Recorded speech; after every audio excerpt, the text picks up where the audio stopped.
పెద్దలు చెప్పేటోళ్ళు. మా నాయనమ్మ చిన్నప్పుడు అనేది, భార్య జీతం చూస్తుంది, అమ్మ ఆకలి చూస్తుందని. భార్య మొగుడుకొచ్చే జీతం లెక్కేస్తుందంట, అమ్మనేమో కొడుకు కడుపులో ఉన్న ఆకలిని అంచనా చేస్తుందంట.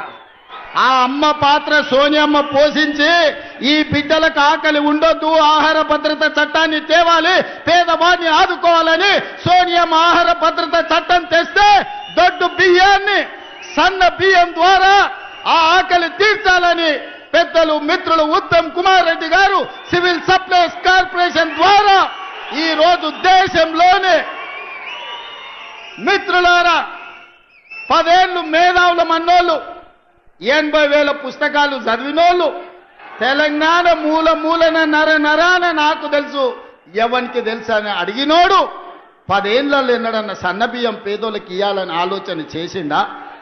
Subscribe us and press the bell icon for more interesting updates.